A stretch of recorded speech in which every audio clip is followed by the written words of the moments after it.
one.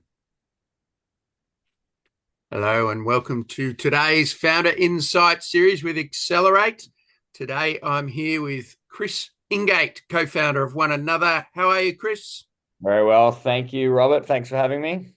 No worries at all. Thank you so much for coming along.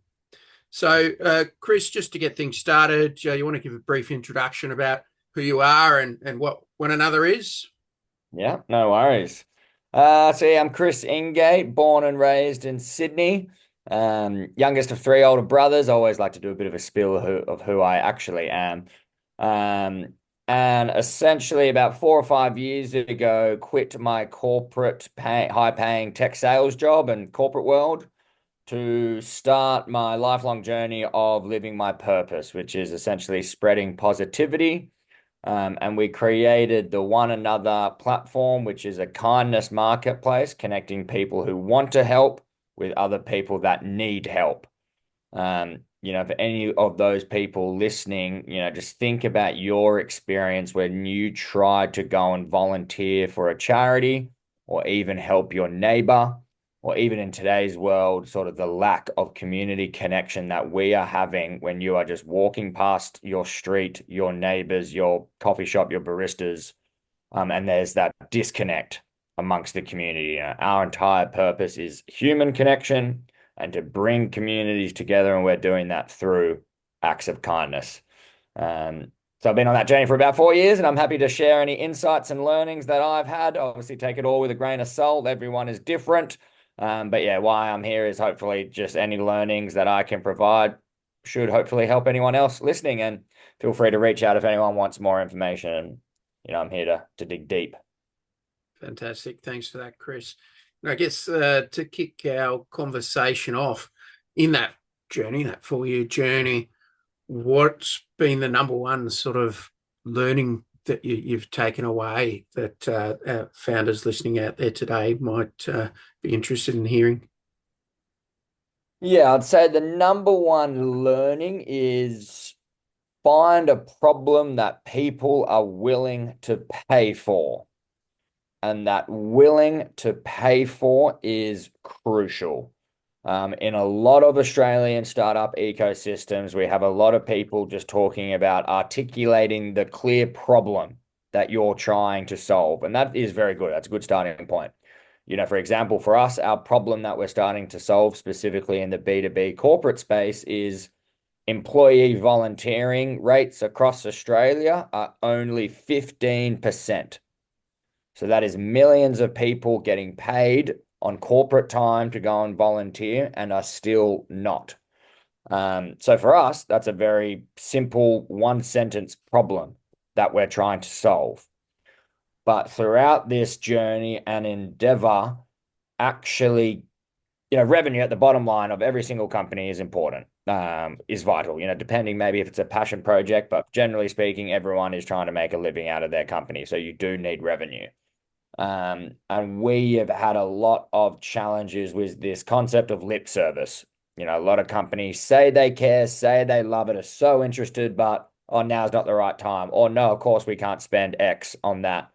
So whether we're doing a bad job of articulating the value proposition and why they need, to increase volunteering to 100%, which is essentially employee retention, productivity of staff, because generally speaking, everyone knows that teams that do good feel good, and happy employees lead to productive employees. So that's sort of our challenge that we're experiencing. So for anyone else who is early in their startup journey, let's just call it validating phase, do as many phone calls, as many emails, as many surveys as you possibly can. I always recommend a phone call or a coffee, but you might be time poor, with your niche ideal customer, but then work out if they would pay for it, why they would pay for it, and where it stands as a priority. Because money does continue to make the world go round, as I guess we all relatively know. Yeah, and it's so important, so key, and the number one problem in startup success today is not enough validation. And you mentioned there you recommend jumping on the phone. For B2C sales, I would say it's essential to speak directly with your customers. Sorry, B2B sales, it's essential to speak directly with your customers. On B2C surveys, because you've got so much scale there and individuals, surveys are okay.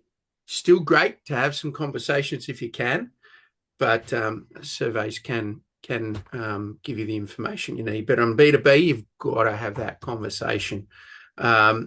And there's actually a really good book that talks through validation while you're on it, the mum test. So anyone out there who hasn't read that gives you some really great tips on how to go about that validation process. So that's been sort of one of your key learnings. Any founder starting out there today, how did you go through that, and what were some of the learnings? Did you start out knowing that, or did you learn that the hard way, and what was the process there for you? Yeah, learned the hard way, because we essentially had a lot of research and not customer, but potential customers' feedback with surveys. And I probably had about 80 meetings with heads of HR and heads of CPOs, chief people officers at companies, who all gave nothing but great feedback. Great idea. We love it. But then all jumped off sort of a cliff when it came to next steps.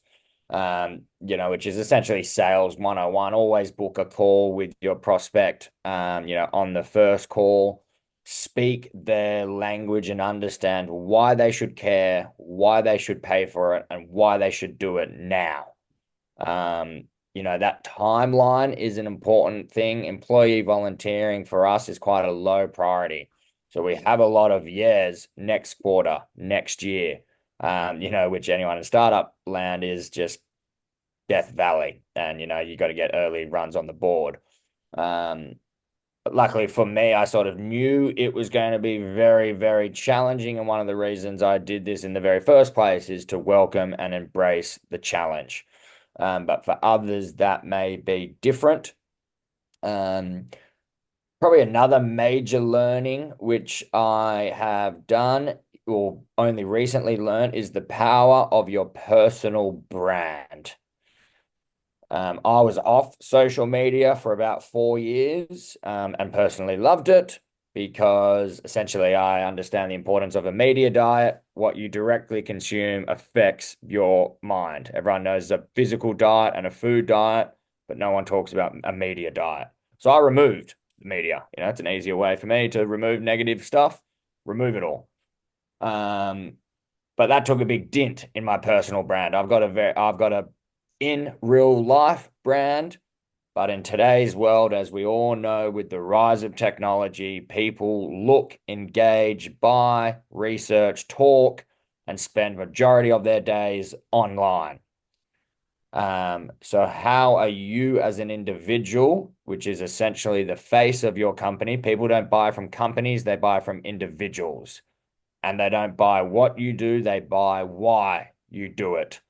So for a lot of founders who are, let's say, spending a lot of time in the back end or building product or finances, whatever it may be, pause and sit and think about your personal brand, your go-to-market strategy with your personal brand, what you want to be known for in market, what value you want to be adding people, how you're communicating that value, essentially who you are, but doing that in an online world, because that's where people are. And I sort of only came to that realization a few months ago. So now I'm playing catch-ups.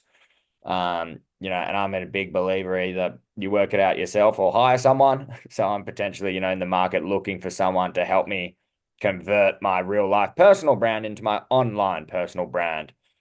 And that is the joys of, the platforms like Upwork and Fiverr and things like that. So you can get good, help.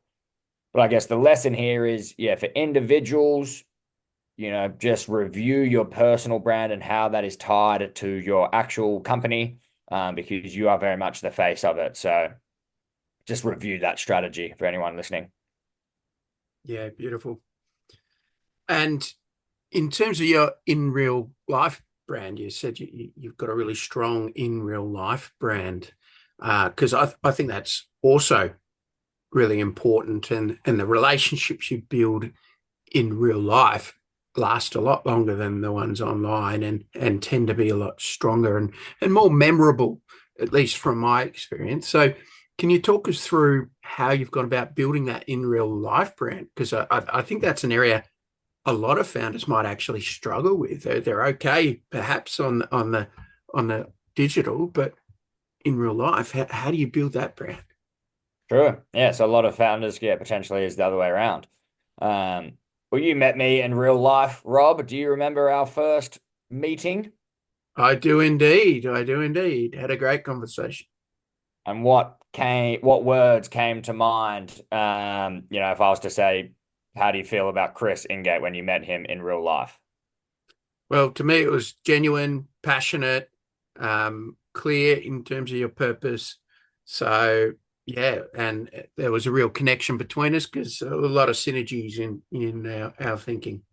So connection.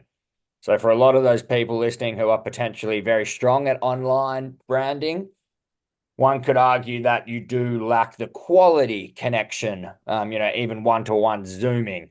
I think there's a famous research piece out that 70% of human communication is energy. And right now, obviously on Zoom and online, we remove that energy transfer. But yes, Rob and I met in person. We met at one of the startup Sunrise, I think it was. Yeah. Sunrise big networking event. But yeah, I essentially love talking to people online. So it's essentially a job, just like anything. And if you're new to it, it will be uncomfortable. It does take skill and practice honing in on your what do you do in 5 seconds, or what do you want from me in 20 seconds? What you wear. All of it is just practice. Luckily, I've been in sales for 10 years, so I've had a lot of practice.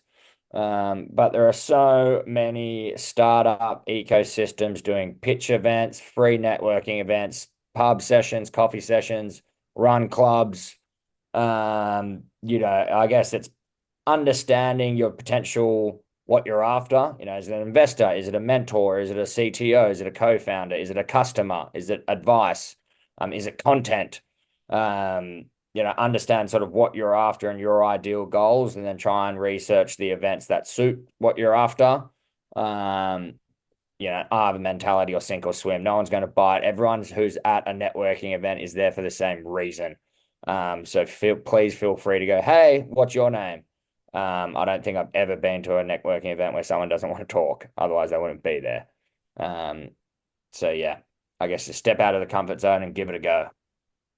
Yeah, and in terms of one another, you run some in-person catch-ups and meetups and things.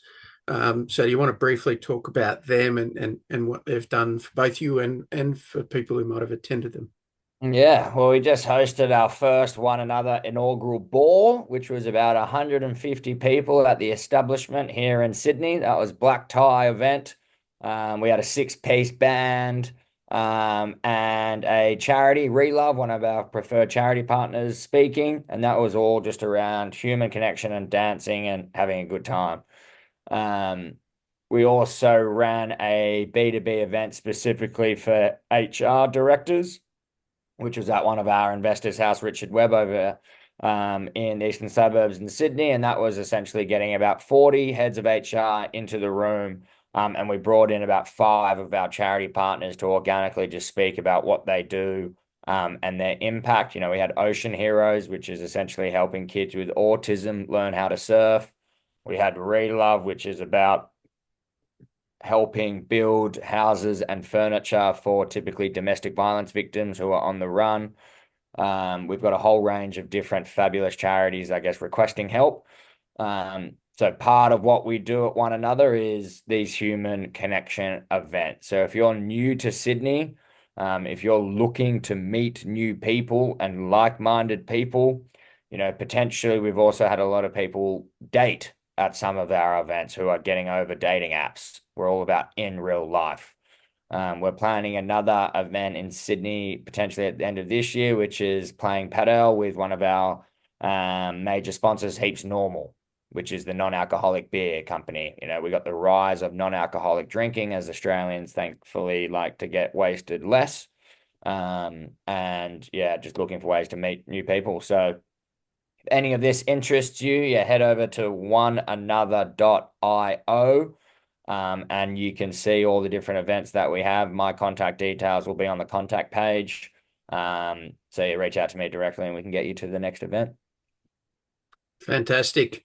And Chris, just as we sort of wrap up, is there anything else you can think of? One last thing that founders out there might be interested in hearing within regards to either your experience or the experience of one another?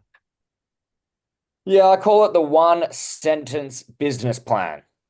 I have a lot of friends and a lot of people, and everyone in the world has an idea about a business. My task to you would be articulate it in one sentence. So what it is, why you're doing it, who it's for, the business model, the problem you're solving, which markets, your go-to market, any question anyone could possibly ask you about your business. It's probably 10, 20 questions max, and answer them all in one sentence. That way you can get very, very refined, and there's no right or wrong. They're all always fluid and adapting. But yeah, I think it's a great first step for anyone thinking about starting a business is the one sentence business plan. Awesome. I think that's a great tip. Well, thank you so much for coming on, Chris. It was a really good conversation and really appreciate your time. Love it. Cheers. See you later.